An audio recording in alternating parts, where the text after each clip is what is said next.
Hello, এখন কি অবস্থা তোর? আগের চেয়ে ভালো। এখন কি হাঁটতে পারিস? অল্প। ডাক্তার বেশি মুভমেন্ট করতে মানা করছে। নিজের খেয়াল রাখলে তো তোর হার্টে যে একটা ব্লক আছে এটা আগেই বুঝতে পারতি। নিজের তো কোনো যত্ন নেস না।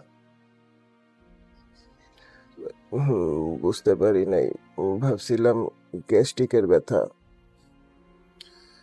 হঠাৎ যখন শুনছি তুই অনেক অসুস্থ হয়ে পড়ছিস, তোর জ্ঞান নাই, পালস পাওয়া যাইতেছে না, তোকে লাইফ সাপোর্টে রাখা হয়েছে, তখন যে মানসিকভাবে কতটা ভেঙে পড়ছিলাম এটা তোর এখন বুঝাইতে পারবো না।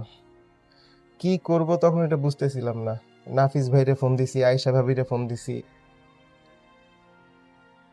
হ্যাঁ, ভাইয়া আয়েশা আমাকে বলছে তোর ফোন করার কথা। আমি সবসময় বিশ্বাস করতাম যে আমাদের মধ্যে যতই রাগ অভিমান থাকুক না কেন, তবে একে অন্যের প্রতি ভালোবাসার টানটা ঠিক সেই আগের মতোই আছে। আচ্ছা শোন, তুই আমার এখানে চলে আয়। আমেরিকাতে আমার অনেক ভালো ভালো ডাক্তারের সাথে পরিচয় আছে। কোনো কিছু নিয়ে তোর ভাবতে হবে না, সব ব্যবস্থা আমি করতেছি, তুই শুধু চলে আয়। আগে আমাকে এইখান থেকে রিলিজ দিক, তারপর ডিসাইড করব থাইল্যান্ডে যাব নাকি তোর ওইখানে আসব। আসলে তোদের এই ভালোবাসা আর মানুষের দোয়ার জন্যই আমি মৃত্যুর মুখ থেকে এবার ফিরে আসতেছি। তোদেরকে অনেক ধন্যবাদ রে। কিসের ধন্যবাদ?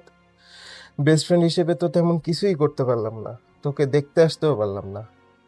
যাই হোক, তোর শরীর এখনো ভালো না, অনেক কথা বলে ফেলছিস। আজকে তাইলে রাখতেছি। আর শোন, কোনো কিছু প্রয়োজন হলে আমাকে জানাইস। ভাবিস না যে আমি দেশে নাই বলে তোর জন্য কিছু করতে পারবো না। তোর বন্ধুর এখনো সেই ক্ষমতা আছে যে দেশে না থাকলেও তোর জন্য যে কোনো কিছু সে করতে পারে। ভালো থাকিস। হসপিটাল থেকে রিলিজ হলে আমাকে ফোন দিস। আল্লাহ হাফেজ।